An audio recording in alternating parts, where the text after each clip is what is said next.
Questions do you know? You all know? Today's guest is going to be a lot of fun. We'll be here in a little while. Let's get the show started. How about right now? How's it going there, Chiefs Kingdom? Good to see you today on this fine Sunday afternoon. Welcome to Chiefs Chat, Special Kingdom Quarter Edition. We're going to have a guest on today. It's going to be one Jason Dunn, former Mammoth tight end of the Kansas City Chiefs, drafted by the Philadelphia Eagles in the second round. Number 54 overall, I believe. According to my research, in 1996, had a knee injury in Philly, and that's how we got him. So they let him go after the knee injury. We picked him up 8 glorious years later. He retires a Chief, and the rest is history. Primarily a catching tight end, they say. Well, I mean, when Tony Gonzalez is on the other side, or primarily a blocking tight end, rather. When Tony Gonzalez is on the other side, see, I was thinking of Tony. The phrase catching came out. It's kind of hard to steal those ball opportunities. I think if Patrick Mahomes was his quarterback, no offense to the QBs he had, I think he might have got a little more love, maybe.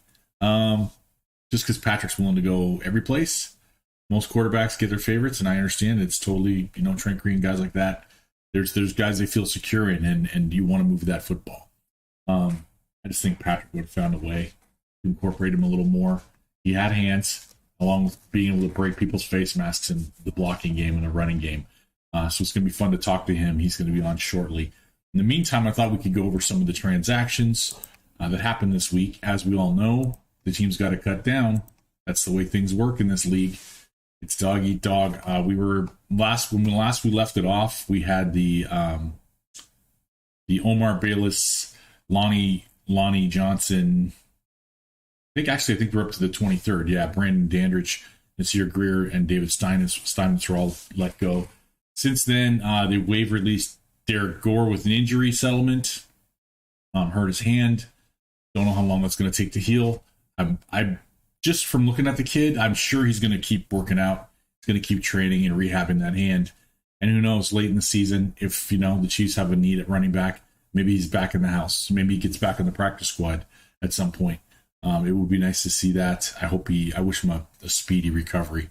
the kid busted his butt for us and had some really good moments last year too. I was hoping that this year would be kind of a breaking coming up party and he'd be more in the rotation, but was not to be. The 27th, they had more cuts. Yesterday, I was kind of surprised to see this first one. I'll leave that one till the end. They let go of Dustin Crum. Obviously, that was going to happen. Wouldn't be surprised at all to see Dustin on the practice squad if he doesn't get picked up somewhere else. Tayon Fleet Davis, hopefully he's going to be a practice squad guy. The running back that was pretty solid. We're number 31 there.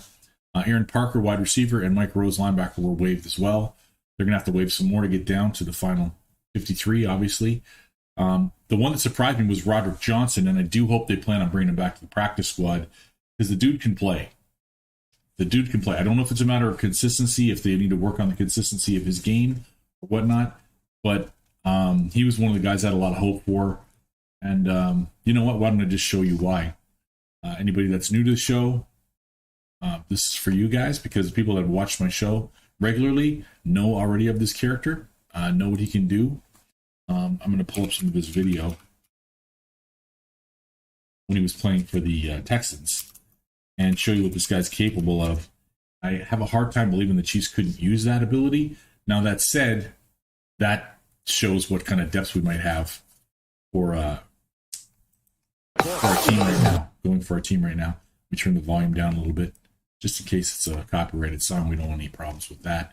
But let's go over to the video review screen and take a look at what this young man can do. Well, I have a little sip of coffee. Let's put that on the right window. We don't want that to take over the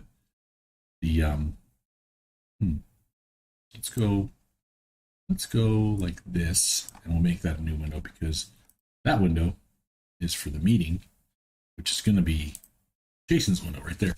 There's me. Here's the side view. We don't need to see that. Let's leave that on there right now so you can see a little bit about our guest that's coming up. This kid can play football. I'll be surprised if somebody else doesn't already pick him up because there's always a need at the offensive line position. But if somehow we can manage to keep him in-house on the practice squad, people totally whiff on it, that would be fantastic. Let's take a look at what the kid could do. This was against the New England Patriots playing. This was against the New England Patriots with Deshaun Watson in the backfield.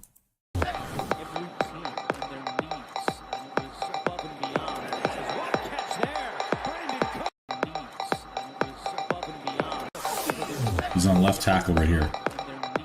And as much as the Patriots don't always have the biggest stars on their team, they get to the quarterback. They do stunts, they do blitzes, they do a lot of different things.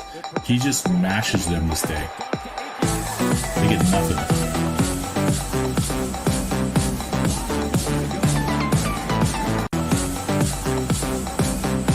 Let's do this. Beats him twice. Might yet help him initially. Here he is again, left tackle. Nope, you're done. The rush just stops. And as the game goes along, go ahead and read that. As the game goes along, you'll see rushers start to just slow down their blitz because they don't want to waste all their energy trying to get past him. They're trying to hold out in case it's a run, and then that last guy, I don't know what that was. He didn't even try to get his hands up, but he was not in the throwing lane at all, obviously. There, the guy gets a good rush at him. He checks in with the guard, helps the guard. He has nobody. Let me help the guard. Oh, I got this guy right here. I'll catch him on his way to the quarterback. Nothing. There's one. There's two. Making 2 blocks. This bodes well. This means they must really believe in the guys we have in-house. Jerron Christian is another guy that was a Texan at the same time as this cat, Roderick. And this is playing right tackle against the Colts. So this is against Justin Houston, rather. Justin Houston doesn't get a whiff. There's no sacks in these games. They get no sacks in these games through Roderick Johnson. I hope that Wiley is as advertised. They really seem to think that Wiley's game is evolving even more with more consistent time at that position at the right tackle spot. There were a few reviewers that said that Kennard looked a lot better in the last game in the preseason. So hopefully that big man mountain is going to be an addition that's going to help give us depth along the offensive line. This is blocking for a quarterback that's unpredictable. You don't know when he's going to break pocket. You know he's mobile. You might have heard of the guy. I think he plays for the Browns now. I can't remember his name. Right tackle. I'm kidding, of course. Left tackle. No, we'll push you around the pocket. Let's go this way, and let's put you on the ground. This kid's got some ability. I really like his game. Not afraid to mix it up. This is right around the corner, and then down on the ground. Watch right here. Boom. Eat it. And the next one, left tackle, comes inside, turns back around, and takes up number 99. Blocks and makes a lane for who was David Johnson. Nice run. Nice run. All made possible because he blocked along the line. He shades down the line here. Here he is shading down the line. He knows the run play's coming this way. And these are like we call these boom blocks or surprise blocks, where as a tight end, when I played tight end, I'll ask Jason about this too. I'm sure he did this as well. You shade down the line a little bit, like you're not going to block that guy, and you know the run's coming, and at the last second, you turn and just blow that guy up. Now, that's a huge man, so he didn't get to put him on his can, but if that's like a linebacker or somebody, he's going to put him on the deck. And then David Johnson's out the gate because he just gets north-south. So he was pretty healthy. It's another one of those guys that shows you the value of running backs sometimes has got a short shelf life because he looked like all world in Arizona for a minute and then started having injuries and it just got harder.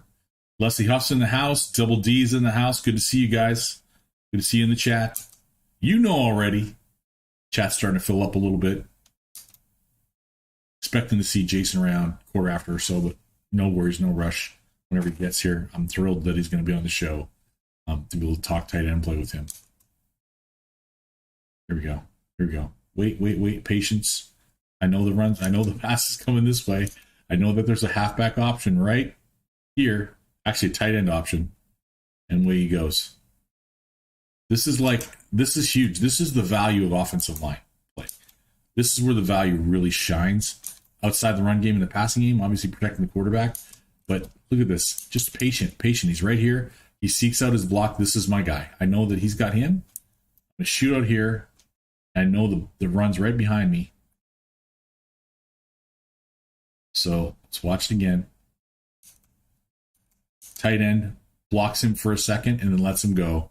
Quarterback's going to dump the ball. He's going to blow him up if not for Roderick getting a hold of him, getting paws on him, and pushing him around just like you would around the quarterback, around the pocket, and the tight end's out the gate for a first down. And as good as that tight end is, I think a guy like Travis Kelce, that might end up being a touchdown. And that's just a game of like, I'm stronger than you. You can't get by me. You know?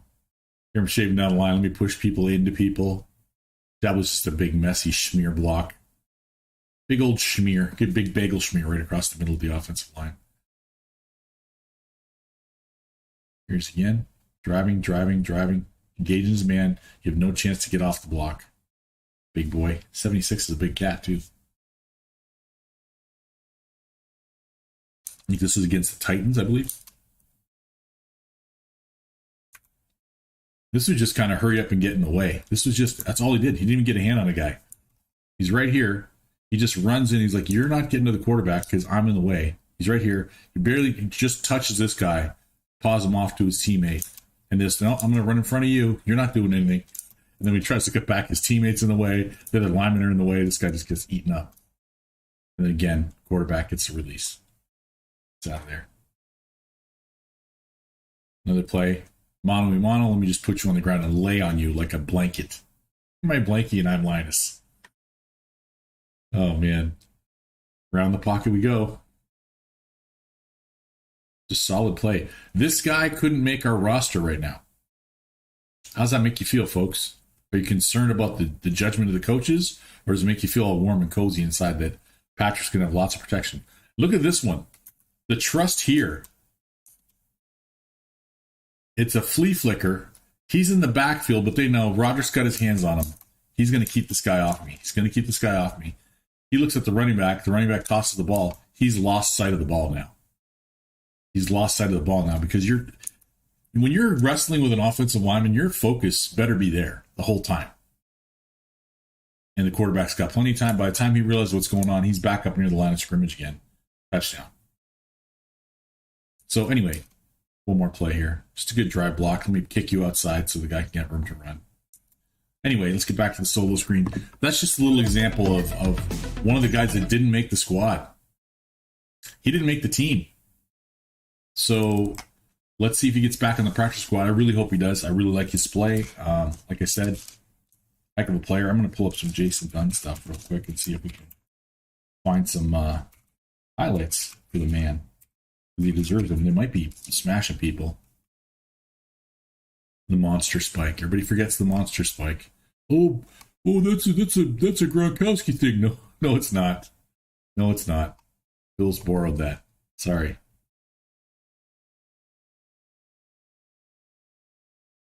Let me see this. Let's see what's going on. Yes.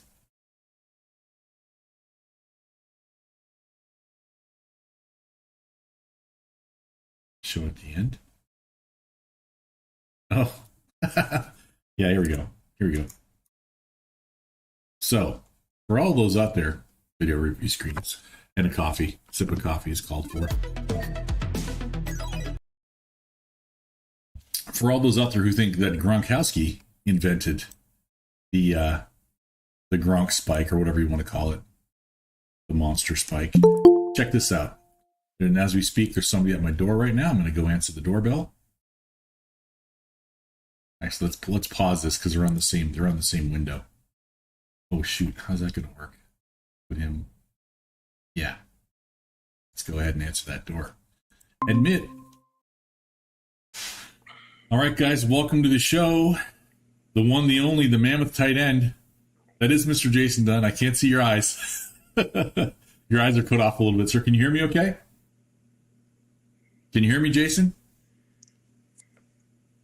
I see you. I can hear you. I hear your keys. Can you hear me? I do, yep. I hear you. Okay. I can't hear you. You can't hear me? Can you check your options on the Google Meet and see if what speakers are set up for me? I might let you know. I'm going to minimize my face there in the corner so we don't have to see me twice. We're just watching some of your footage there while we're bringing you to the show. Go back here and go ahead and run this again for you guys. Oh, Red Tribe Cinema, what's this about? Skip on that. We'll work on this audio. I can entertain you guys a little bit of Red Tribe Cinema while we're working. These guys are always pretty good. There's something happening to me.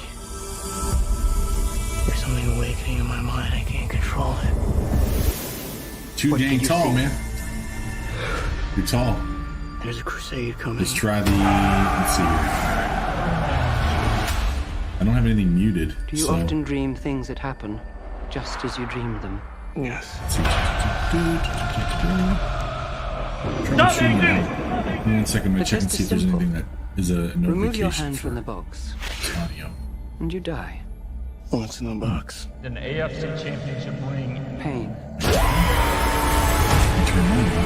Yours is The on. outsiders ravage our lands in front of our eyes. Settings? I don't know if I can do that.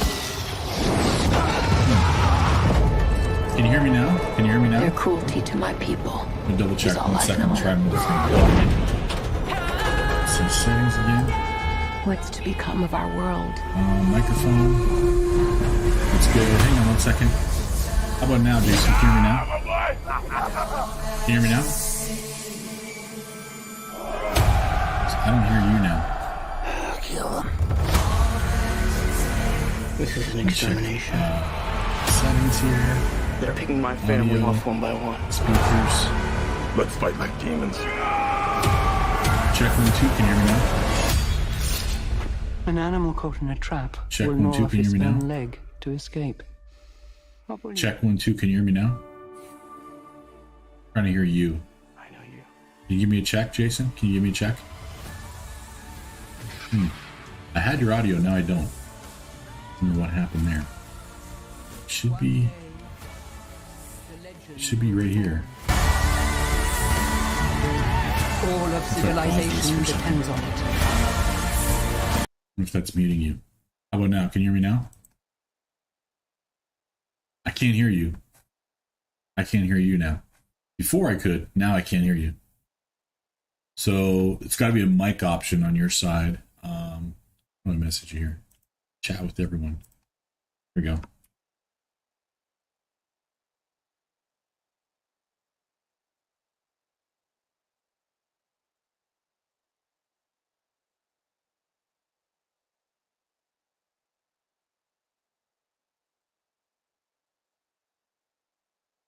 Okay. I got you. Go out and come back in. Let's try that. I'm going to try to reset his meeting position and see if that fixes it or not. Never had this problem before. It's interesting. I've had the problem where they can't hear me and I got to reset my microphone to them, but never had it the other way around where it's not correctable. So we'll hopefully get this sorted out in a second. All right. Let's make sure. Let's keep that on there for you guys. Let's go watch some Rise of Mahomes. You began a guided meditation video in your living room. Shush. No, I didn't really begin anything. Turn that off. This is fun. This is the fun technical side of this stuff. Enjoy this video for a sec, guys. So you know about him?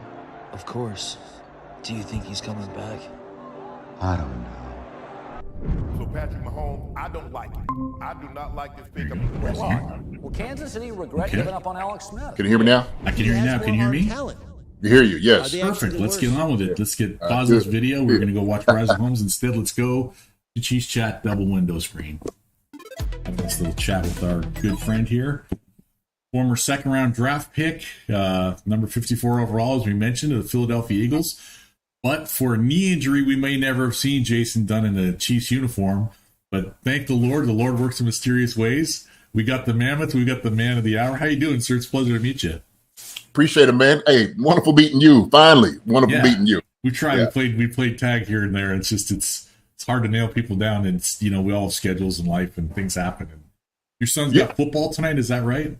He had football on Friday, and did a wonderful job. But today they're doing a team building activity. Oh, nice. So they're I kind of escaped that. They're doing like the little picnic and stuff right now. So I just had to provide some food and different things of that nature. Right. So it's it's kind of you had to stall for a couple of weeks, just because of the weather here, and kids just want to get out and just do anything as long as they're outside. Yeah. So no, that's good. Hey, I had to say this too, Dan, man. I appreciate you doing the homework on, the reason why I wasn't in Philadelphia anymore. Oh, yeah. Having the knee injury. A lot of people just don't know that. They don't know. Man. Yeah. I found another little thing. I really want to do more homework. Like next time I have you on, I'm gonna dig deep dive and find, something that, because I'm a big fan of this show, Hot Ones. You watch Hot Ones on YouTube? Yes, I do. Dude, so good. That guy deep dives. I want to get like that. I want to get so when you were 11 years old and you were in art class, this little girl, Susie Q, is I want to get that kind of people where did you find this? Right. Yeah. But another thing that, I just, was sharing with people while we were waiting to get you in here, little video. What are your thoughts on this enamorment in the Patriots Nation with the Gronk spike, which I'm like, oh, no, wait a minute. There was another monster titan that used to do that very thing, had the shake, had the shimmy, and had the slam. Do you remember who that guy was? Do you have any idea who that player was? Yeah. I vaguely remember, a guy doing something like that. I think he wore 89 in Kansas City. Man. Yeah. Yes. Yeah.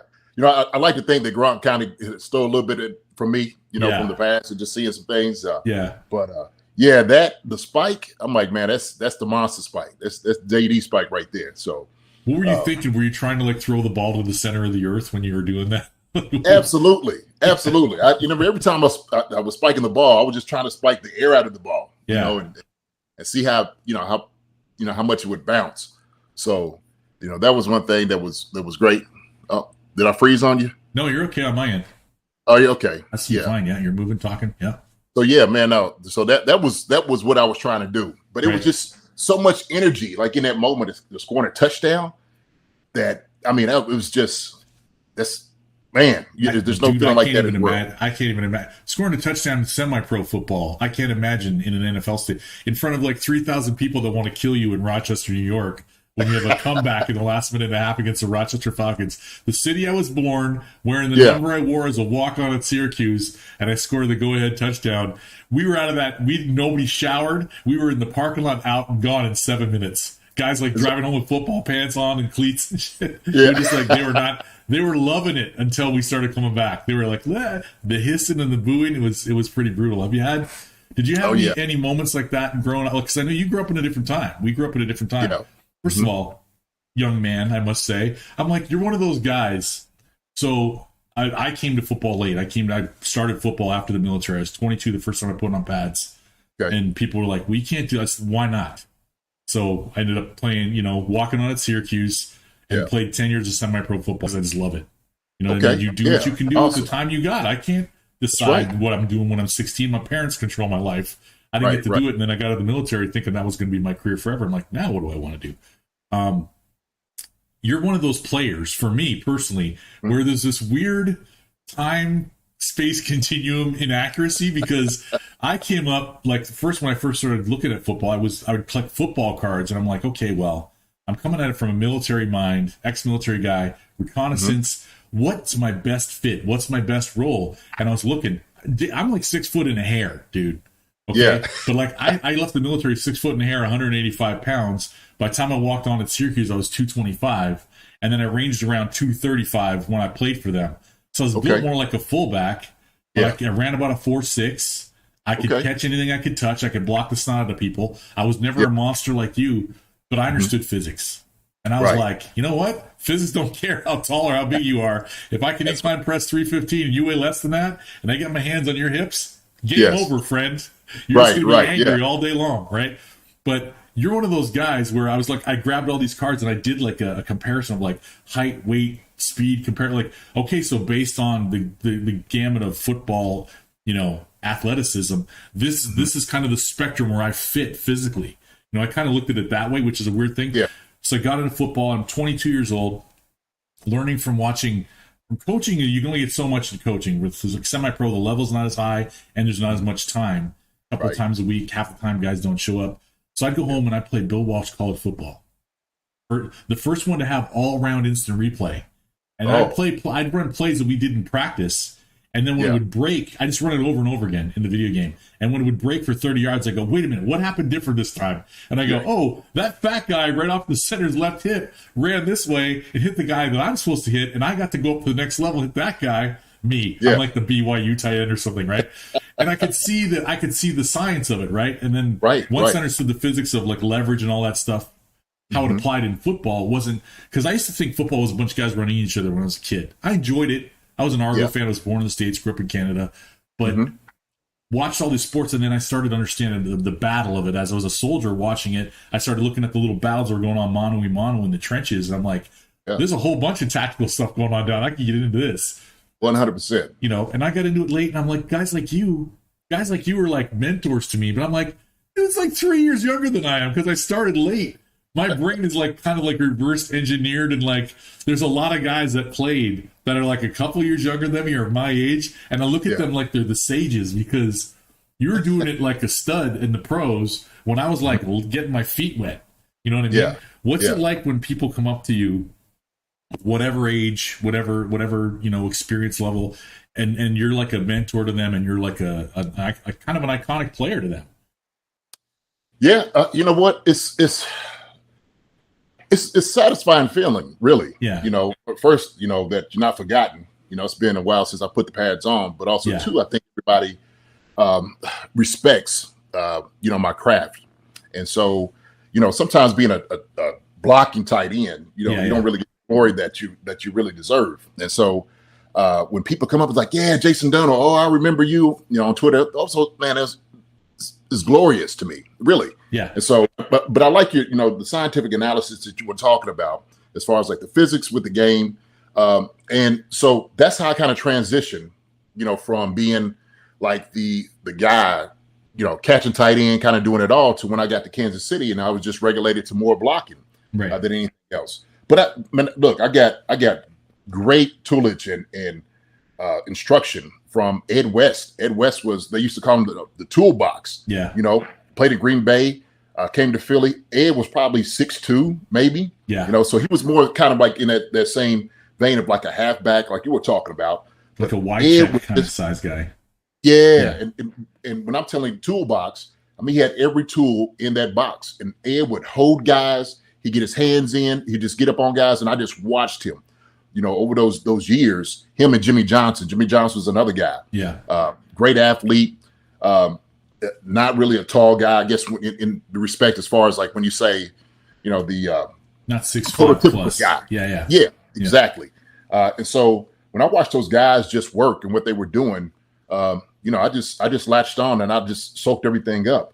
And so when I was, kind of getting into Philadelphia, I was really thrown into the fire. Yeah. Because when I came in at second round pick, I was the starter. Yeah, pressure. Yeah. Yeah. I remember like being on the the Philadelphia Inquirer on the front page, me and Jermaine Mayberry, like building blocks to the organization. I'm just oh man, geez, it's right? Like that. All right. Yeah. Just right out the gate. But it was good because, kind of, when you get thrown into that fire just like that, I mean, you learn a lot. You learn a lot by just the failure, right? Yeah. The trial and error. And so, that understanding the game just kind of quickened up for me. And like I said, I had such great mentors in front of me and great, coach in Ted Williams that, helped me in my transition. And so when I talk to people out here, I'm trying to let them know, hey, this thing is a process. Yeah. It took me some time to get here, but also too, when I got to Kansas City, I just kind of perfected my craft. I made this is what is going to be my niche. I was just going to be like, look, I'm going to be the best blocking tight end out there what y'all asked me to do. And so when I was going against guys, I was, like you said, that gladiator mindset is I'm going to come out here and I'm going to win. Yeah. It's going to be a battle, mano a mano, every single play.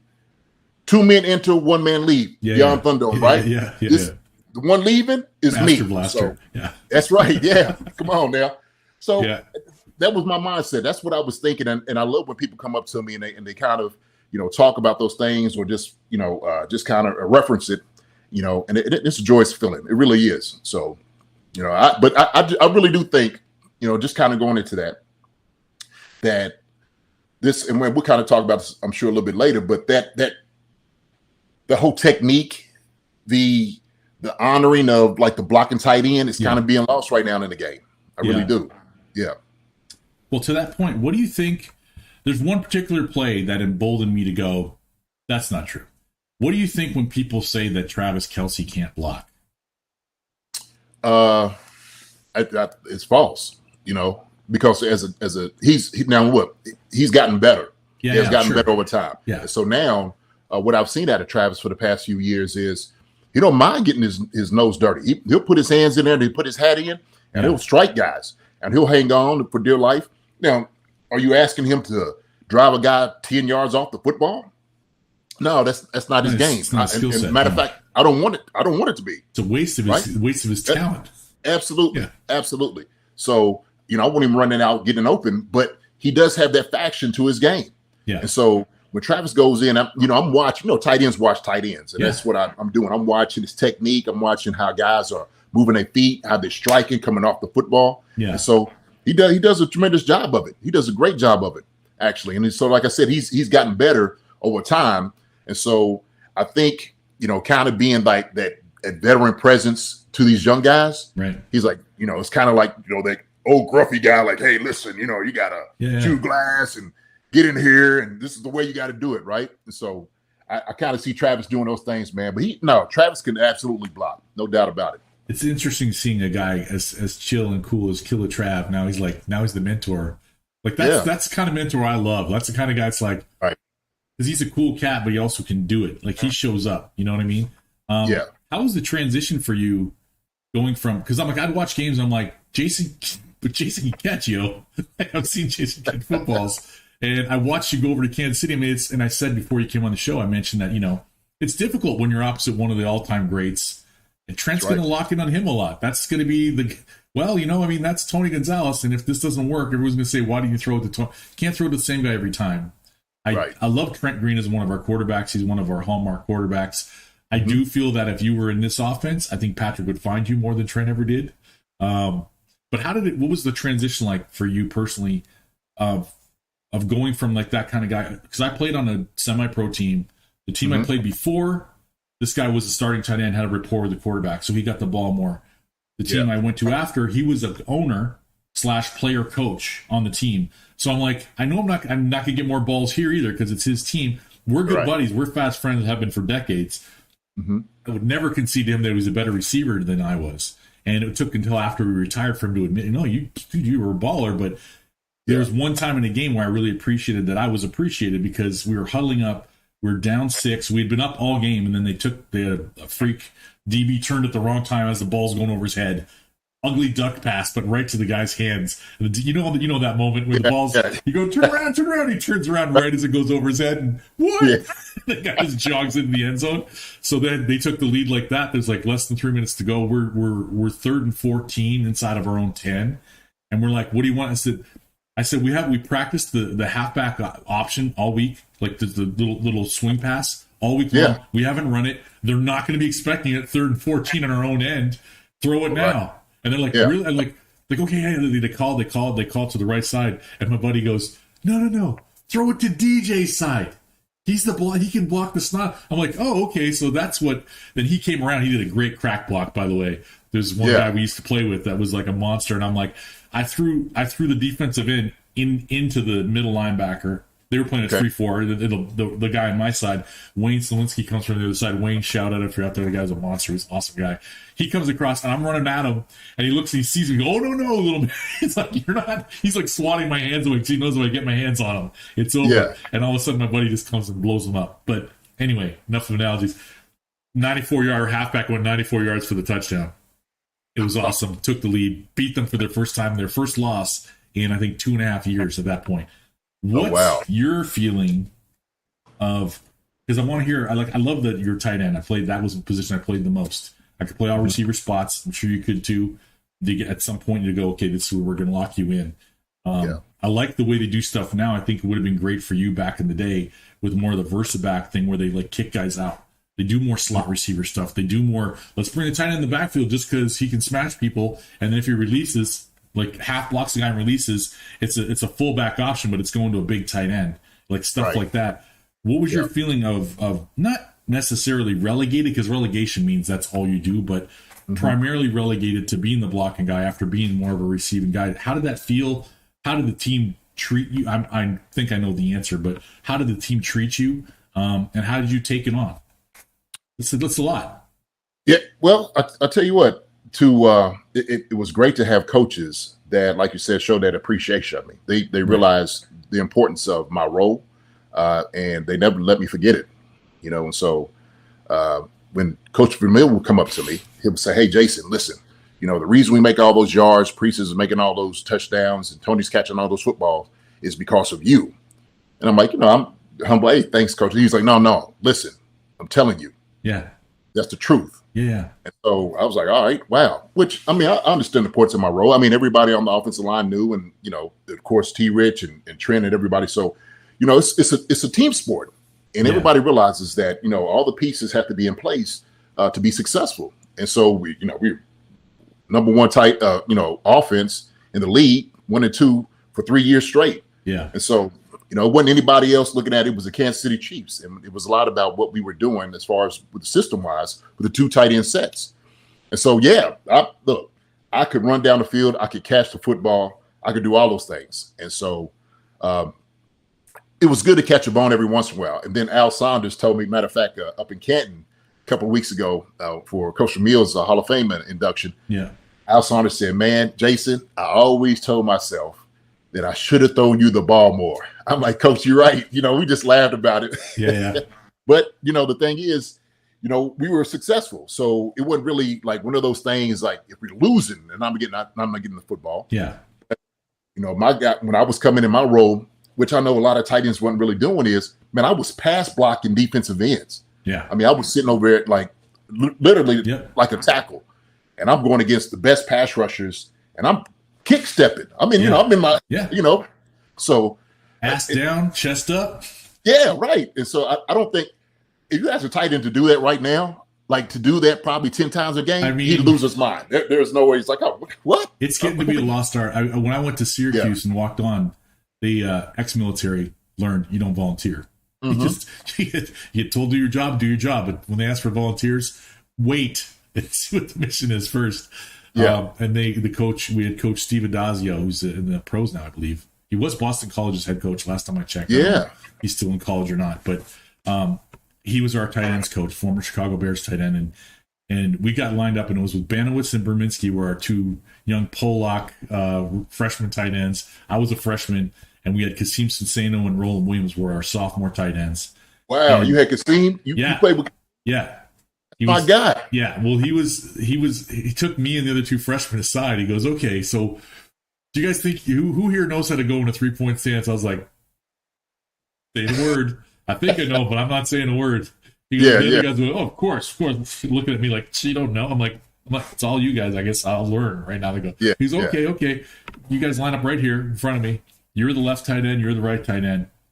We're in shells. So helmets and shoulder pads, right? He's wearing shorts and a t-shirt and a whistle. Too short shorts. But it was early 90s. And he goes, okay, so I'm gonna go ready, set, hut, and on hut, you guys drive off the line and you can hit me as hard as you want. And they're like looking at each other like, I'm like, oh, this is a trap.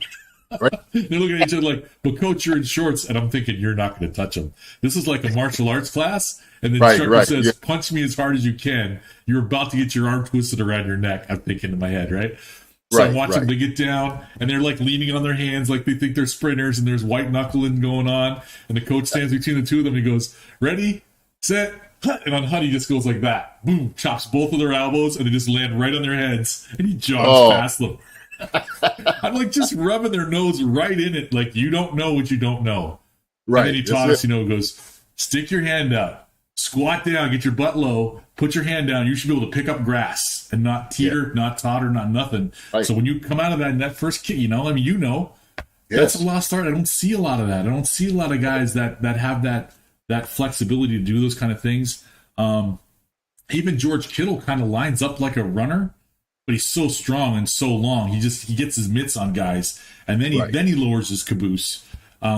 Justin Kasizik for the Niners. He's a little more, because he's a fullback. He does that a little bit more. Right. I like our guy Michael Burton. Do you feel like that's not necessary anymore? Do you think that's because I looked at that?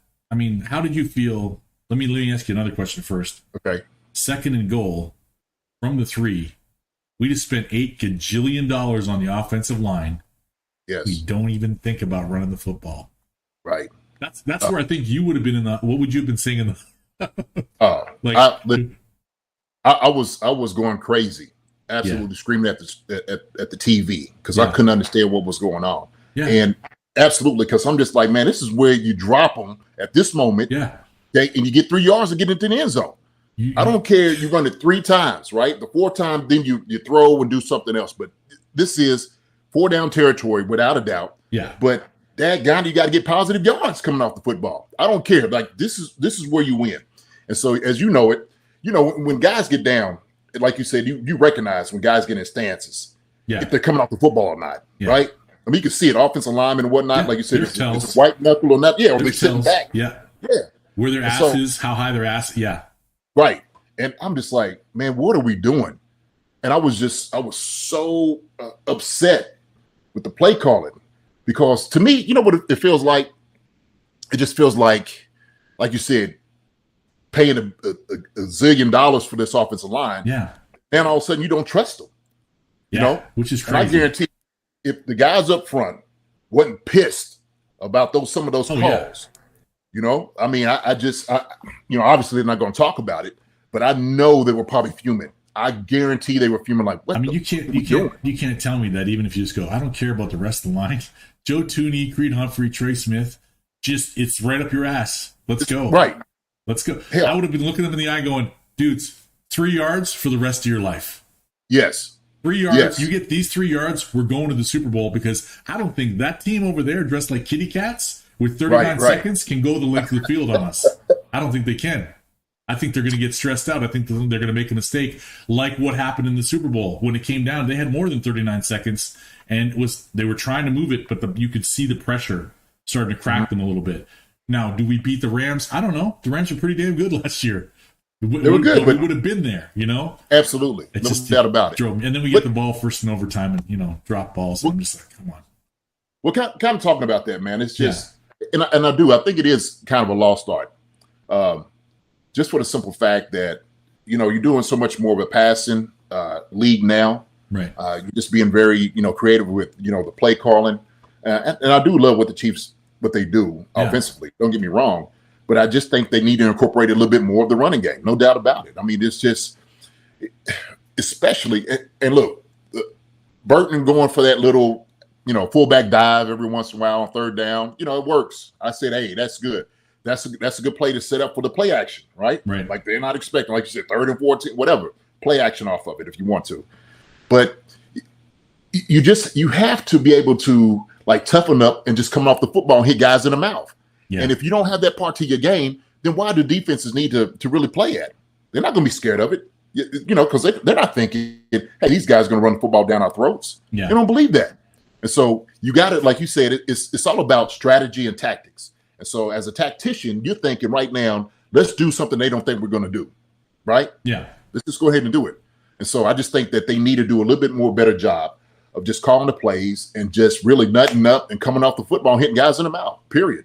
So yeah, take that plan that they made at home and Mike Tyson that crap. That's right. Plan to hit you in the mouth, then let's see how you go there. I thought because Eric Bieniemy became our offense coordinator, I thought maybe that would pull Andy back a little bit from always leaning on the pass. Because I know Andy loves to throw the football. I know that. Everybody knows that. And it just seemed to kind of lean on it a lot, especially with Alex back in the day. And it's just, you got Jamal Charles, you want to run the ball, then integrate him into the game every way you can. We did it against Oakland that one time, and Jamal had like 5 touchdowns. Like, I understand you want to incorporate certain guys, but down there on the goal line, you can't tell me that Michael Burton couldn't have got that 3 yards. That dude would have been like, nope, nobody's stopping me on this one. I mean, the Chargers had us. We against the Chargers, we needed 6 for a first down. I think he got 10 or 9 for a touchdown. And they were playing the run. You know? Right. I think that year of working together, I think that's going to make a lot of difference with his offensive line. I tell people on there all the time. I said, we got Willie Roaf. First year with Willie Roaf, okay, 8-8. Trent's first year as our quarterback. They were calling him Trent. I'm like, yeah, a lot of receivers being in the same area. A lot of guys tipping balls to the defense. That was not on Trent Green. I said, you watch next year. Next year, 13-3. All of a sudden, look out. I think this offensive line is going to come together that much more. And I just felt like last year there was shades of it. Like, look at the year before, look at the Buffalo game.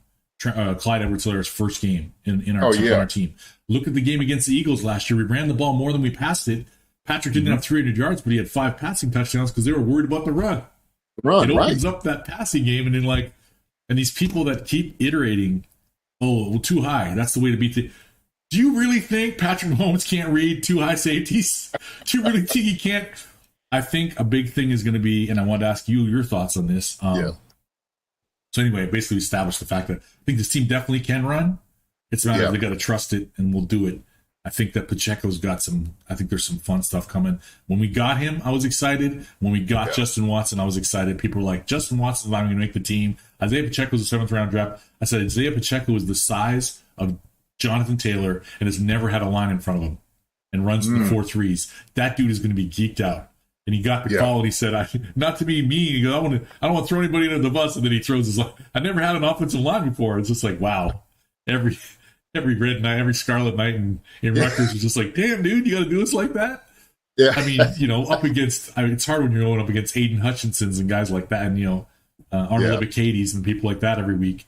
But this team this year, I feel like, and there's a lot of turmoil going on. Mm-hmm. Disappointment or dodged a bullet letting Tyreek get traded. I love Tyreek. He's always going to be a champ. He helped us get that ring. He meant a lot to this team. The stuff that he's saying right now, the way that he's acting right now, I tell people the week before it happened, I said, get ready just in case, because the longer this takes, the better the chances he's going to be gone. 4 days later, he's traded. Everybody's shocked. I'm like, You don't see that every year. There's guys that are like you think are never going to leave a team if they don't get a contract. There's all quiet on the front. That's not a good sign. We don't have this draft class. We don't have MVS and Juju Smith. Like we don't have the team we have right now. Right. If we kept Tyreek, we don't have the money for it. Yeah. And now the way he's behaving right now, I'm kind of like, bro, that's not a little buyer's remorse going on. I'm thinking you got down there, you thought it was all about your speed. I'm like, yeah, but if the dude can't reach you with the ball, your speed's nullified. Like you can get a lot of quick patterns, but you're still going to be 5'10", 185. A couple big dudes come in, you're not hulking through them. Like that's not your game. Yeah. Do you feel like the offense could be, and I we'll see, but I feel like the offense could be more on par with Patrick's first year as a quarterback, where he spread the ball around because he didn't feel like I got to feed Tyreek. Definitely was going to feed Travis. Travis was a security blanket. Travis was his go-to guy. Travis has been the best receiver yards-wise in the NFL for like the last 6 years.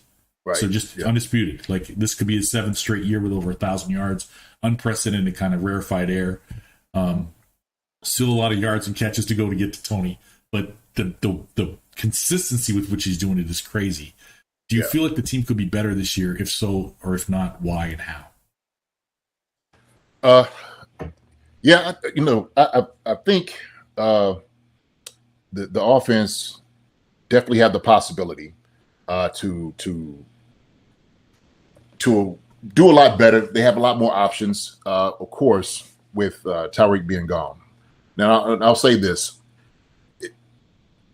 When you have a guy like Tyreek here, why not utilize him, right? Yeah. So I guess I'm going to him all the time. Well, the guy's open all the time.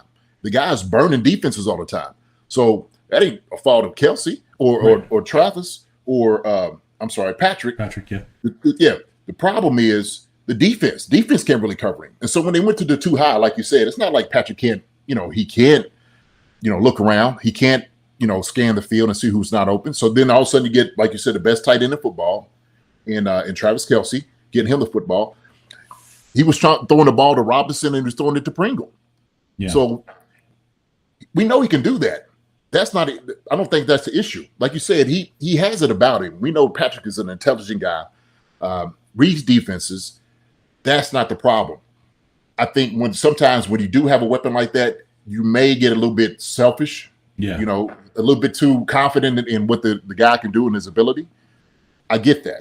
But I think that's why, this offseason, you always have to measure and quantify what a guy can and mean to your team. And what do you do if he's gone, right? What if if he gets hurt? That's always got to be a contingency plan in that, right? It has to be. And so I think during this offseason, what I seen was, first off, when they was talking about talks during the season, they was like, no, we're going to wait till after season. So I was like, oh, okay, that's very interesting, right? Because usually if you have a guy that you don't want to let go, you try to go ahead and get him sewn up. Yeah, absolutely. Right now, don't even worry about it. We're not even going to get to the all season. Yeah. We're going to make sure this guy's here. And so I think there might have been some things that was going on that they were seeing. Now, I would say this, and I do believe the buyer remorse with Tyreek is without a doubt what's going on with him. Yeah. And sometimes as a player, you just don't want nobody to be successful without you, right? They get rid of you. Like, oh, man, I want these guys to be good. I want to be the guy. And so he knew that he had to deal with that Patrick and Travis kind of being the guys, the man.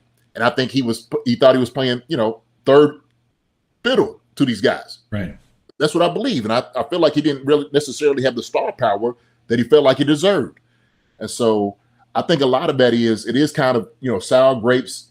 But man, look, guys, it's going to happen, with every guy that leaves a team. You want to beat your former team. You're not always happy with the contract.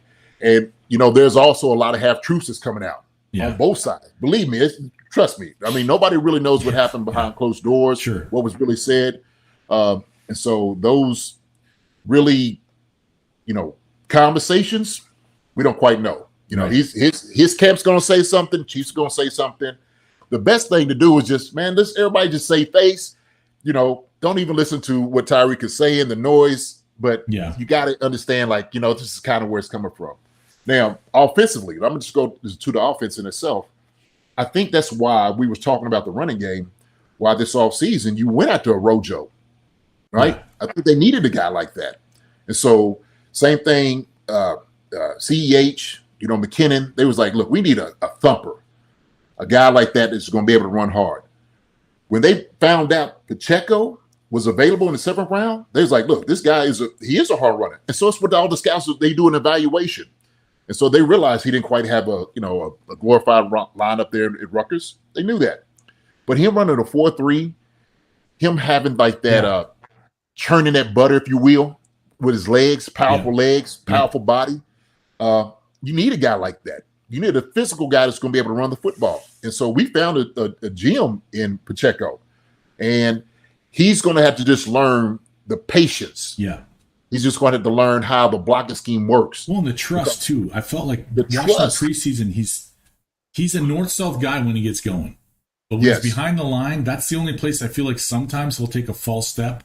Because, like, for the last 6 years in college and high school, I had to make a move in the backfield just to beat the guy that already penetrated the line. He makes there's nobody there, bro. You're dodging ghosts. Just get going. Don't overspeed it. Like, take your time. It's not a matter of like pitter-patting the feet. It's like making a move almost. And Clyde does that too, but Clyde doesn't have the speed that Pacheco has, the burst. Like, he's got good short field, spatially, quickness. But it's when he gets around that edge. I watched him in college, and it was like, I'm rooting for him this year. I hope he has a great season. I want him to do really well and prove himself and stay healthy. But in college, I'm like, he's kind of like a rich man's Darwin Thompson, we already had. You watch their tape in college, it's the same.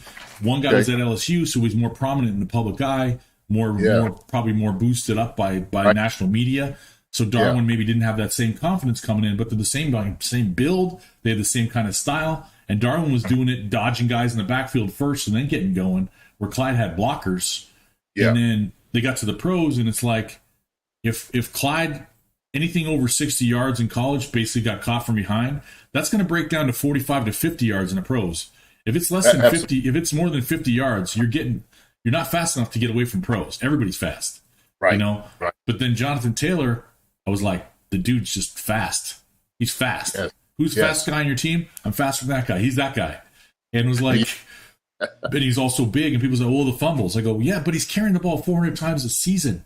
And everyone knows he's getting the ball, and he still gets 20-plus touchdowns, and he still gets 2,000-plus yards. You got to remember that, too. So now you're not going to get a 2,000-yard back, maybe, because he's going to carry the ball 150, 175 times in Kansas City. Mm-hmm. Right. So guess what that means? Super fresh. Yeah. Yes. And you see that with the Colts. And people thought it was nuts wanting to get this kid. Do you think what you saw limited time in the preseason, do you think the flashes that were shown you think Pacheco's going to stick? Do you think he's going to be able to excel?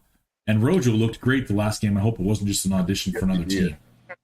Yeah, listen, I think Pacheco's going to do a wonderful job at the NFL. I think he's just going to get better with experience and reps and just seeing defenses. He's going to see a lot more better defenses than he's seen in these past 3 preseason games. And so he'll get better. But Rojo was running hard. He was a man possessed because he really knew he was kind of on the bubble. But then you could see what he can do when you have the number 1 line in front of you, right? I just thought it was unfair when you put him in with the threes. And like you said, he's getting hit in the backfield. Nobody's blocking for him up front. I mean, linemen are getting beat off the ball. Why is he doing better? Fans are watching. Why is it like he's got a screen door for an offensive line? That's why he's going to get wet. I'm sorry. What are you thinking? And I'm watching it at the same time, though, Jason. I kind of dig it. I kind of dig it because, like, we keep him.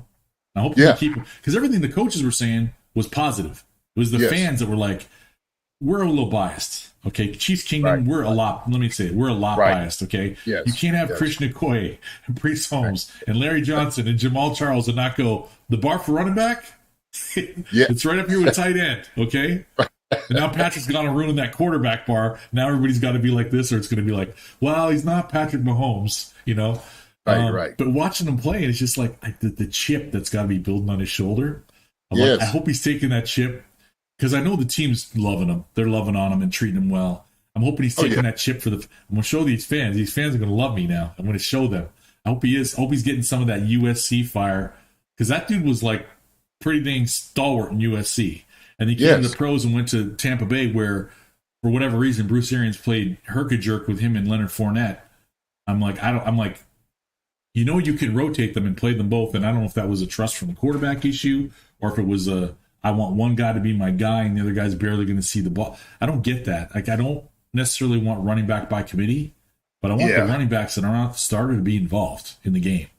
Yeah, I think part of that had to go into maybe Fournette's history with injuries. Yeah. So like, well, we know he can be the bell cow, but do we really want to trust him? Because if he gets hurt, then all of a sudden we just have this guy. Yeah. Why not just use them both? That way we're not wearing neither one of them down, right? Keep them both fresh.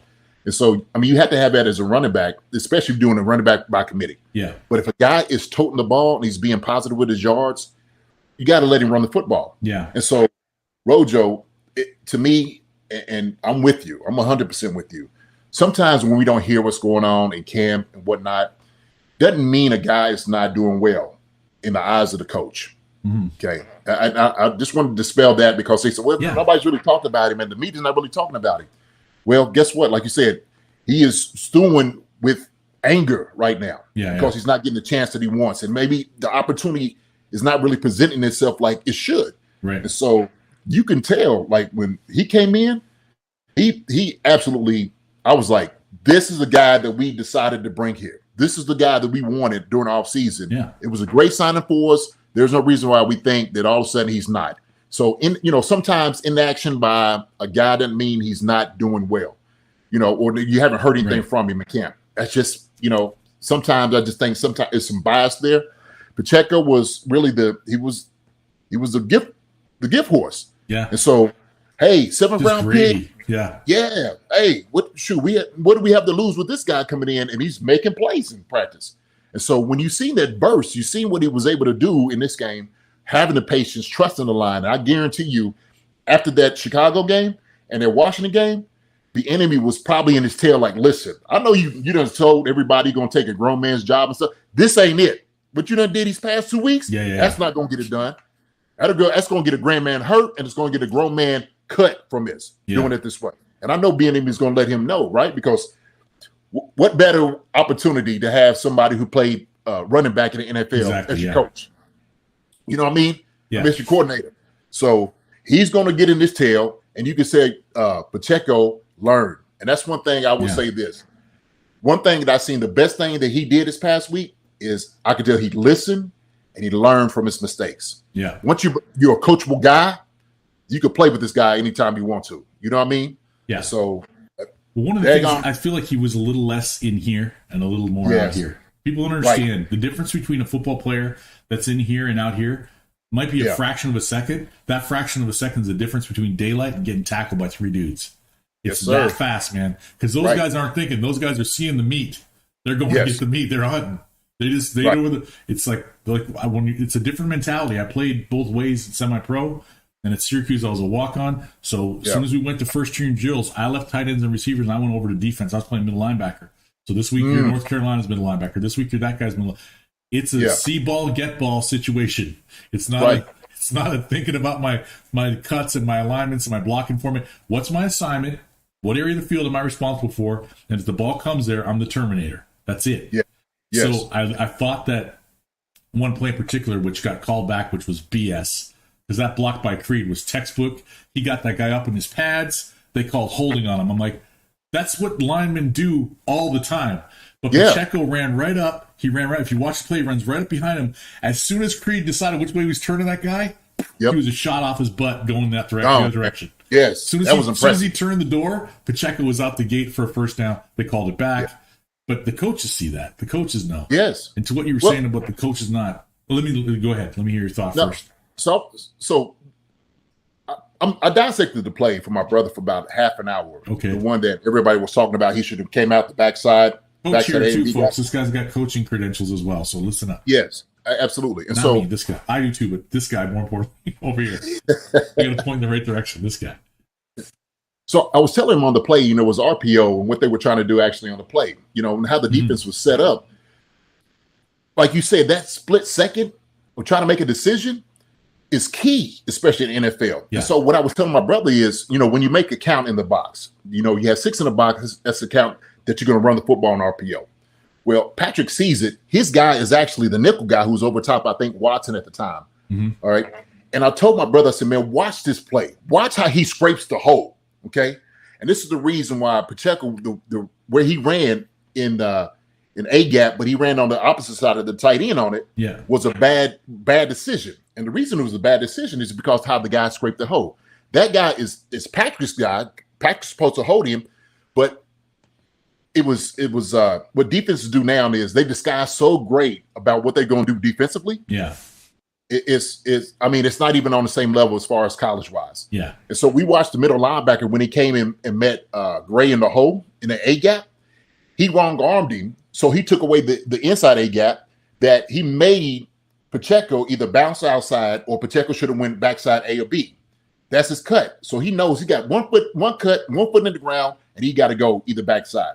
Trust and Trey to come off that double team. Yeah. And that ace to the back of the strong safety, he's got to know that. And so it goes into like the blocking scheme of understanding, hey, trust these guys that they're going to do what they're supposed to do, right?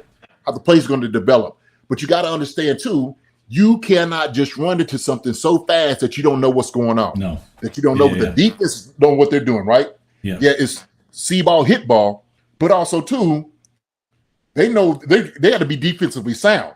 And so a Mike linebacker knows that, look, if I spill the ball this way, my guy's going to be right there, which he was. And so when Pacheco kind of bounces, to the left side of Gray, the backer from the nickel, he was right there. He scraped the hole, played it beautiful. Yeah. Played it absolutely beautiful. So when I broke it down to my brother, I said, man, you got to realize that a defense is trying to play sound too. This is all a chess match. Yeah. It's a chess match. But the next week, I'm sure Bieniemy's explaining to him, this is how the blocking scheme goes. This is why you had to do what we ask you to do, right? Yeah. You can't just do what you want to do. First, you got to learn how the blocking scheme goes. Then you got to let your ability play out from that, right? Yeah. But trust the blockers first. Trust the scheme first, right? And everything's got to be a split second. But if you're back there and you thinking you're trying to run around, no, it's not going to work. No, improvisation is not the best thing in the world all the time. In open space, you against one guy, mano a mano, that's your time for improvisation. In a blocking scheme, you got to be able to read the block on the fly. That's why people underestimate pre-snap reads by quarterbacks. The ones like the Montanas and the Bradys and the Mannings and the people like Marinos, the guys that can look at the defense and go, oh, I see what you're doing. That's not common. That's hard. That takes a lot of time. And running backs are doing it mid-play as well. A lot of them can read it before. They know what the quarterback's thinking before the ball snapped. Then the play gets underway, and it's that subtle shift of the center shoulder as he's turning the guy this way. That's your nitrous oxide. That's like right away. As soon as you see that, you know there's a rocket up your butt and you're going that way. You're going off of that shoulder. There's not even a thought process can happen. It's got to be like, he just ignited the jets. Let's go. Because that's where the whole, like those guys you see, like people were amazed by Le'Veon Bell with his stutter step things in the backfield. Yeah. That was cool. Anybody can do that. The thing was the fact that when he made his decision, he shot the gap so fast. You had no time to react to it. And the next level guys, like the Barry Sanderses, the Priest Holmes, the Jamal got good at it late. Those guys are the guys that can see it, they read it, they know what's going on. And if it looks like it might not go their way, they'll do a subtle shoulder thing or like a half a step to like sell something they're not going to do and bait the defense. And then they're still fast enough to break off of that and make the actual play they want to make happen. That's when you get next level. That's when you get, like I think Derrick Henry's got a bit of that. I think Jonathan Taylor's got a lot of that for a young guy where they're setting the defense up in the middle of the run. Like that's the stuff that's crazy. Like that's and you're strong and you're fast. That's like, it's not fair. That's where your safety's got to be sound. That's where your safety's got to be. That's like you said, that's next level stuff because it really is that complex. And so I know it seems like, hey, I'm just handing the ball off. The guy just goes here. No, there's a lot to it. There's a lot to it.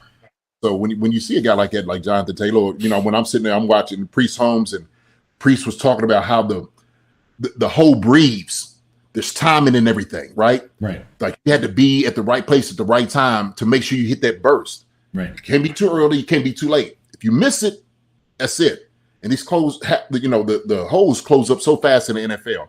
But it is, man. It takes, experience. It takes time to learn these things. and it's that vision. I think it's one of those things that you can, without a doubt, acquire over time. So I think he's going to get there. I think around, then I'm going to say this. I'm saying maybe around about game 3, you'll start seeing maybe a little bit more of him. Right. I think right now it's like, okay, well, look, we got CEH, we got McKinnon. Mm-hmm. Rojo may get some plays. I think it's going to be between him and Rojo as far as being that third guy getting the reps. Right. But if he's eating early, they're gonna let him play. But I think around like the third game, he's going to be probably breathing down CEH's neck. Yeah. Just where I'm at with it right now. Right now, he's calling folks on the show. You're bold move. Bold move. From the tight end spot, one of the things that I always appreciated with the reading the play and next level. My mentality is, and it's the same thing with that, it cracks me up. Like I was a walk-on for football at Syracuse, and I was accepted into the drama program, which they're both very, very, lot of dedication required for both, a lot of time and effort. The drama program was very trepidatious about considering me. They're like, well, you want to be a football player too, though. That's a lot. This takes as much commit. I said, has anyone ever, well, there was one guy, blah, blah, blah. As soon as I said there was one guy, it's like somebody else did it, I can do it. I'm motivated. I want to do this, whatever. But it's because football players, I have football friends. I have art, actor friends, creative friends. Mm-hmm. Seldom do the two come together. Other than like Hollywood, stuff like that, lower level, like everything in between, which is most of the universe. Not a lot of artistic people in football player parties getting together where they all kind of have the same kind of mentality. They are very much more similar than they realize because they're human beings. They don't get it, right? But they see there's such a disparity. The thing that makes me laugh with football players, they'll say things are like football. Well, this is like football. No. Football is a microcosm of that thing and that thing and that. It's a microcosm of life, like everything else, because it's teaching you how to be a certain way. How you are in a certain way is how you are the whole time in that. So if you're a guy that doesn't make effort in practice, I'm not going to rely on you to make effort in a game. If you're the guy that's always thinking next level. When I was as an actor, when I'm on set, what's the next gig? I'm contacting my agent. You have an audition lined up for next week? Because this job's going to be over and I want to work again right away. I don't want to be waiting around. And with football, I was always like, the first time I asked this in a huddle, semi-pro, my second year playing, and in first year in that level, men's league, the coach was like, he goes, DJ, they called me DJ. You're one of the smartest guys on the team, it seems, but you ask some of the dumbest questions. I'm like, Coach, this is like my first year in this level of football ever. Yeah, right. I'm going to learn the language. It's Greek to me right now, but I'm going to learn the language. And I'm like, okay, my assignment's a defensive end. What do I do next? What after? He goes, next? He goes, just handle that. I go, oh, no. He's done. Pre-snap, I know what I'm doing to him. I already know what I'm going to do to this guy. What's my next thing? Well, if you manage to get off of him, and he's laughing, he goes, then, you want to get down, you want to interdict the linebacker's path. I go, well, what if I shove him into the linebacker? Oh, you're going to shove? Okay. He goes, well, then the other linebacker's going to be coming across. So if you can get a hand in his way, I'm like, but my other blocker's coming. He goes, okay. This conversation 2 years later led to that play I mentioned, because through the defensive end into the one linebacker, the other guy came across. I go, then what next after that? He goes, well, then you want to get to the safety, but the play's going to be over by then. Just get on the defensive end, knock him down, lay on him. I'm going, if I lay on him, I'm like, I'm a soldier. I don't shoot one guy and then sit on the battlefield, wait for everybody else to do their job. What's my next mission? Right. Threw that guy to the linebacker. I chipped the one linebacker that was coming across, and my buddy cleaned him, and I booted it as fast as I could, because I knew my running back ran a 4.46. He's coming. He's coming. He started 8 yards behind me, but he's going to be on me already. I came down, and the safety came across, and I got between him and the safety as my running backs passed me. And it was this guy, Dougie Steringa. Hi, Dougie. We beat you that day.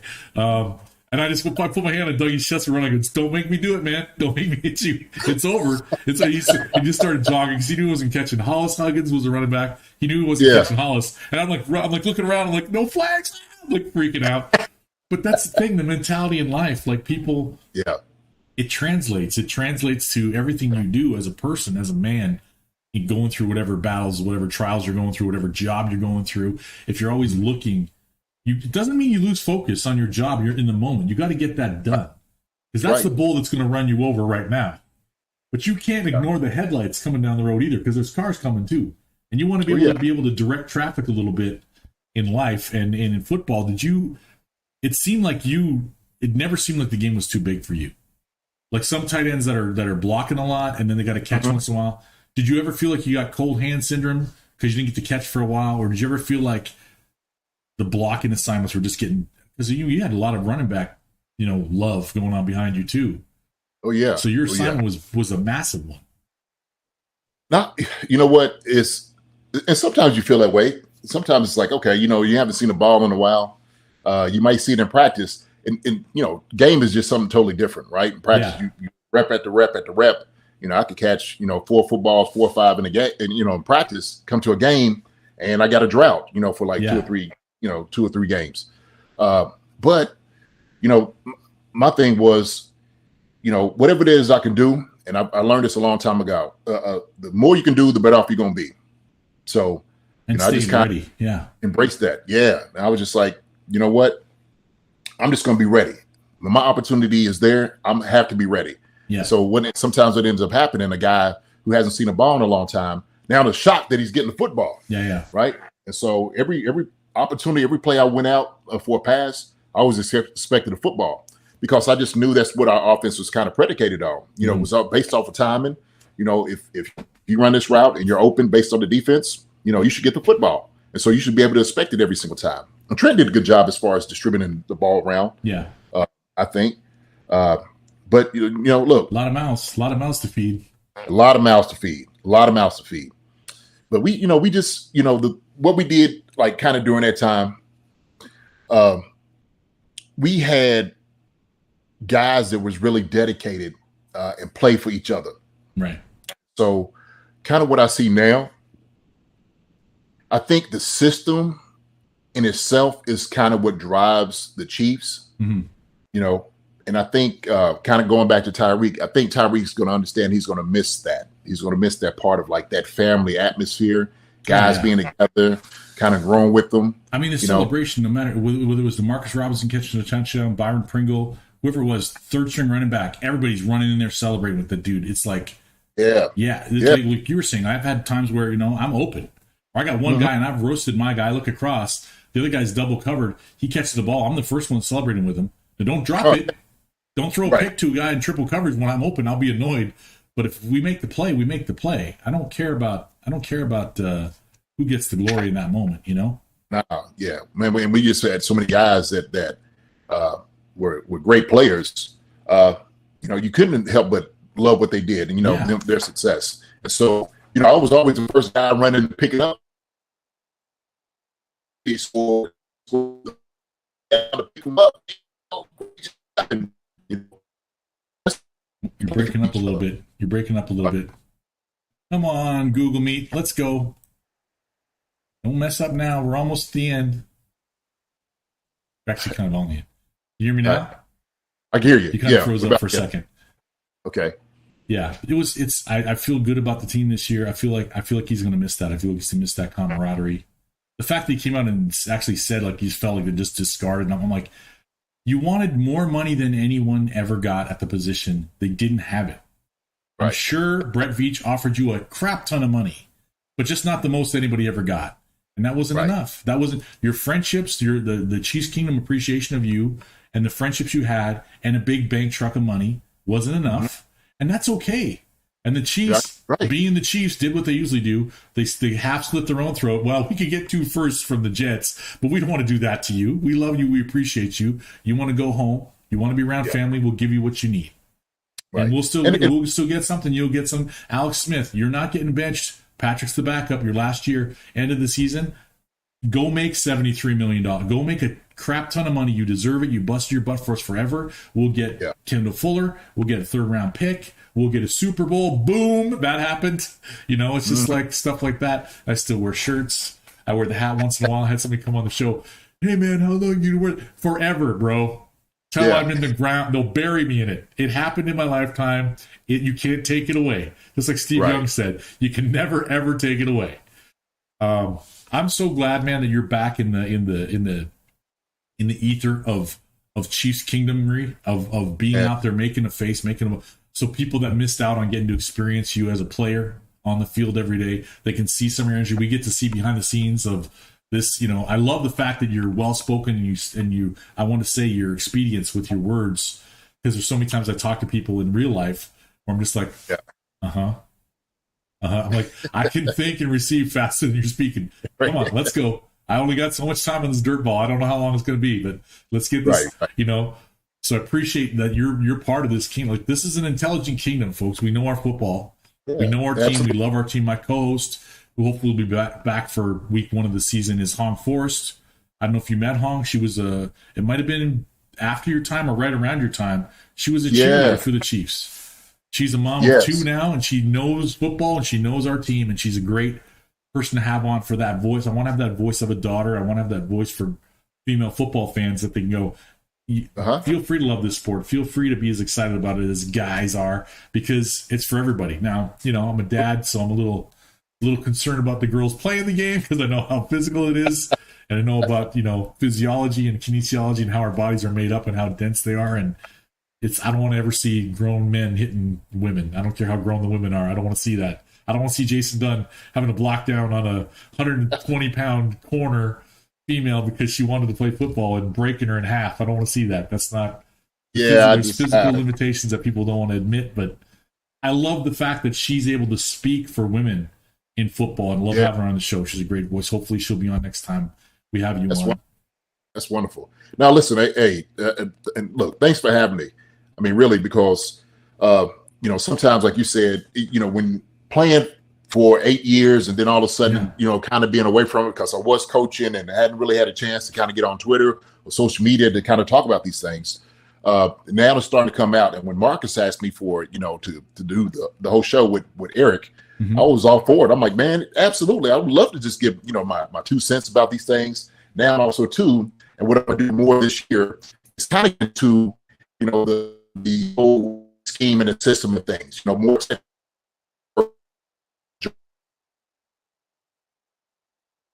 Come on.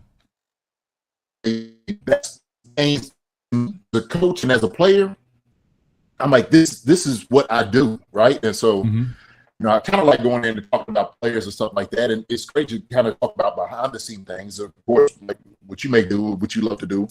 But some of these subjects that we have and topics, I don't think we get into enough of, right? Yeah. I think we just kind of talk about, the surface things, but no, let's get into like actually what a guy's feeling, what his thoughts are, how these things actually work behind closed doors. Like, this is what the organization is thinking. This is what the guy is thinking when he's going home, who he's talking to the agent. And like, I think those things are important. I think fans want to see that and hear that. I think they get a different perspective when they actually hear a guy like, oh, okay. Like, I never thought about that. They get some perspective. Yes. Instead of none. Like when people talked about this guy over my shoulder right here, who's now a New Orleans Saint. I'm a big fan of him. Where's my Syracuse number? Where'd my Peterborough Packer number? Or had a really good game in Rochester. Dan Sorensen, Dirty Dan. Thunder Dan right here, always an advocate of him. I'm like, the guy's just an excellent football player. I don't care about, he doesn't run a 4.4. I don't care, dude. He knows the game. And last year, like what you said, you alluded to, where the coaches know the players. We don't know. I said, we see 1%. They show us 1% of what's going on in camp. And people always harken back to last year. And I hope he seems to have come a long way. Leadership-wise, definitely has, Juan Thornhill. And I hope this year he takes another step up as far as production-wise. Because last year he didn't start, and people were like, why is Sorensen starting? And the coaches said, we need a guy back there who's fundamentally sound. Absolutely. And people said, well, what about that pick in the preseason against the Cardinals where he came running out of nowhere and dove and caught the ball? I'm going, okay, that's an athleticism play. Right. But what if the coaches are looking at it and going, he should have been there already? He was so far out of position that if that's Kyler Murray and DeAndre Hopkins, that's 6. Yeah. He's 10 yards away from the play, kind of like what happened in Buffalo a couple times. Kind of what happened against Washington one time. Like you can't have that in a regular season game. You can't trust that. And this team is too good to learn on the fly. I'm glad they drafted the guys they drafted and didn't draft higher ranked injured guys that are coming off. I believe this team is in such a place right now. It's too good and too precious of a time to waste one single down of the Patrick Mahomes era waiting for guys to get healthy for a year. Unless they're already part of the team. Unless you drafted a guy like Malik Herring last year, you go, it's a late draft pick. He's going to IR right away. We know what we got. This kid's going to be something. Josh Kando's going to learn the system. He's going to be something. we're going to bring in Melvin Ingram. He's going to endorse. He's going to boost the team. Carlos Dunlop this year. He's going to boost the team. Now we got George Karlaftis. Like the defense. The last thing I want to ask you is going away from our side of the ball. I did play some defense too, but defensively, how much higher are your opinion / hopes for this team right now? Because last year seemed like about 6 weeks. It took a while for Nick. Once it clicked for Nick Bolton, big change. Once Melvin Ingram came on board, big change. I feel like they're going to get out of the gates a lot quicker this year. How do you feel about the team's defense this year? I tell you what, I'm a lot more optimistic than I was at the beginning of the training camp. We put it that way. And just because I've seen these young guys starting to gel together, and the linebacker core, man, is just exceptional. They're absolutely exceptional. When I'm sitting there looking at Bolton, I'm looking at Gay, Chanel, I'm looking at Harris. I mean, these guys know how to play football. Yeah. I mean, I've been watching that play, man, and I've been absolutely impressed on what they do. And so the guys in the middle, they're going to have it locked down. And so then we have, Chris, who's going to do a great job. I think also, too, Frank understands what his role is. I think he's going to do a good job. Svelte. He looks svelte right now. Yes, he does. Yes, he does. And so Karlaftis, man, with having those type of guys around him, I think he's just going to become a better football player. I mean, he's doing a great job right now. And I said, this is the guy that we needed in the draft. A lot of people are like, oh, we don't need, he's stiff, he's this, he's that. Man, I was like, listen, this guy is a guy that has a high motor. He's athletic, and he just doesn't have that quit in him. He's an absolute dog. Like you said, like, hey, see ball, get ball. That's it, right? Yeah. That's who he is. And we need guys like that. Guys that, what I said, even when you bring a guy like Carlos Dunlap in, I don't want to be friends with guys on the team. Come in here, create some competition. Yeah. Make these other guys better. And sometimes you got to be able to push that. And I've said it before, like sometimes, complacency is something that will absolutely destroy your team. For sure. And so when I seen that, like last year, in some of the pass rush, and I really don't want to revisit it because, but that's what we seen. It just seemed like guys were just complacent on the defensive line. But now the last two games of our year, man, I was like, biting my teeth. I was like, what is going on? Tough to watch. But now I think, those guys and interior guys starting to kind of figure it out a little bit. So I think if you have that front line that is kind of coming together, I think when you get into like the cuts and you really know what you're looking at, I think now it could be like, okay, this is what the defense is really going to be. Because I think it was really kind of the question to me. The secondary wasn't necessarily a question. I mean, they're young guys, but they're athletic guys. Yeah. And so fast I know and long. Yeah. Fast and long. So you got, Reed, like you said, you were talking about Thornhill. Thornhill, I think, did a tremendous job this preseason. Yeah. Snead did a great job. Williams had a rough game, but you know what? I like the aggressiveness, right? Why not do it right now? His learning curve is like this. He's got so much to pick up, but he's so there. Yeah. He's another guy. He's got 2 chips on the shoulders. Oh, yeah. He's like, well, pass me over in college? Okay, well, I'm going to the pros anyway because I'm that good. Right. Yeah. So, I think these guys are going to be all right, man. Fitness is going to come back and help us out a lot. So I think defensively we're going to be solid. I think we're going to be a lot better than we were last year. Yeah. So having that, just saying that in itself, is really going to be able to help out the offense. Guys, look, the Chiefs are going to be fine. Yeah. The Chiefs are going to be fine offensively without Tyreek. Hey, look, did a wonderful job. I wish him well. I do. Yeah. And so we'll celebrate him down there, making, touchdowns and catches or whatever with, Tua. Hey, fine, whatever. He wore the jersey for the Chiefs. And so I think it needs to be celebrated for that. Absolutely. But I think offensively, we're going to be fine because we still got those guys here. We got some guys, some dogs in the room. Wide receiver, tight ends, gonna be fine, man. So I think overall, it looks promising for the Chiefs. We already know we got the best coach in football. Yeah. Right. And so I was telling people he said that, folks, the best coach in football. The best coach. Not one of the best, not the second best. The best coach. Who's won the more championships in the conference, in both conferences? Who's okay? Right. He's got all kinds of records. He's up there with the didn't have a certain quarterback and a certain team for 20 years to string the banjo. It was he's playing music now, ain't he? When we got the fact that he didn't win Coach of the Year, Jason, when he took our team, his first season, he comes in, we were a 2-14 team the year before. He comes in winning record right away. Like just, no, we're good. We're that good. We got Alex Smith. I was like, oh, it's going to get real now. It's going to get real. And I've heard we've gone through an hour and a half show. We didn't even talk about the wide receivers, really. We didn't delve into the tight ends, current tight ends, really. I wanted to hear more about you. I wanted to hear more about your thoughts on things. I will next time bring up more questions about your past, so be ready. I'm going to get my Hot Ones hat on, and I'm going to eat some wings and fire myself up to find some nuggets. And I definitely, next time you come on, I'd love to just break down the offense, the wide receiver position and the tight end position, focus on those guys. We did O-line, we did running backs, we dug a little bit of defense in there, and he told you some stories. It was a pleasure having him on. I didn't announce this. I'm terrible at this because I don't have a moderator reminding me.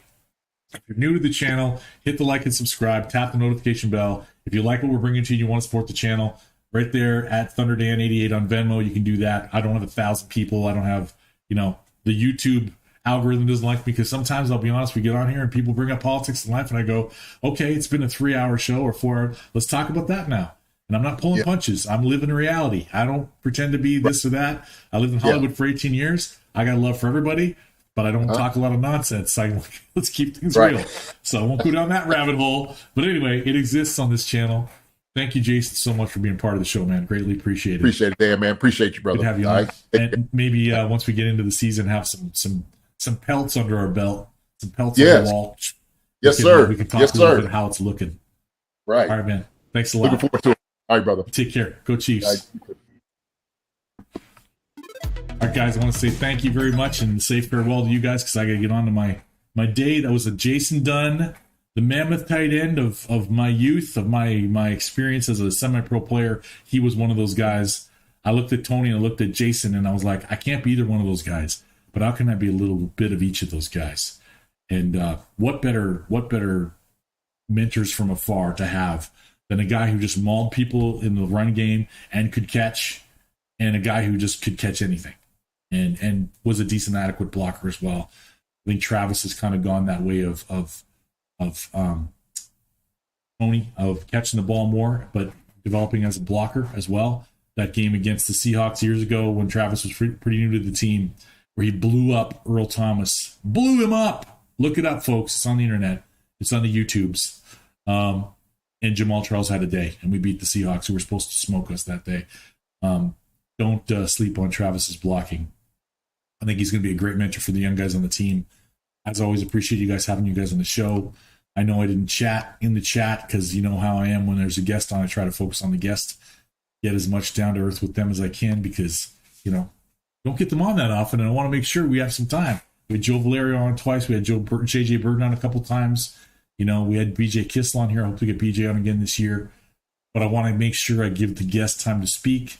I know you guys entertain each other in the chat anyway. So Trish, Aaron, Cole, Steven, everybody, Chiefs in the clutch, everybody that's in the chat, thank you guys so much for being a part of the show tonight. I will go through and look at the chat later.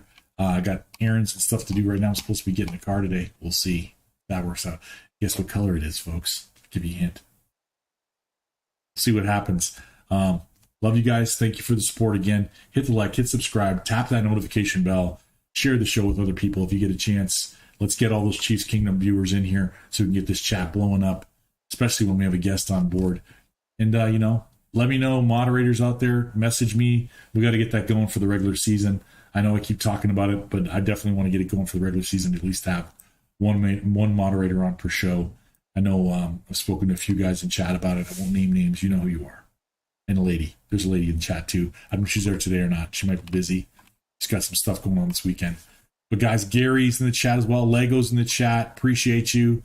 I know that Adam was in the chat earlier. And Double D's, Leslie, all you guys. Thank you so much for making the show what it is. I appreciate you. Love you. And as always, Chiefs.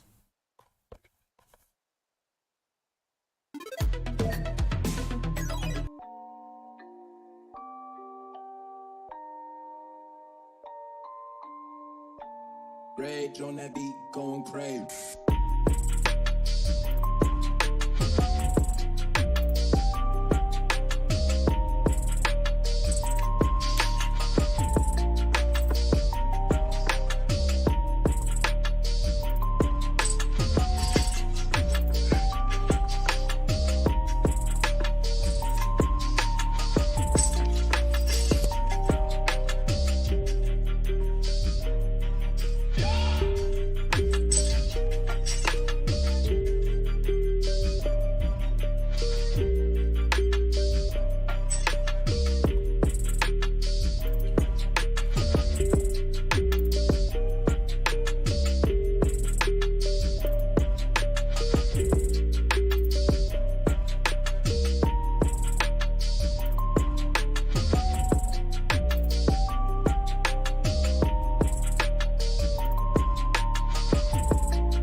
Rage on that beat, going crazy.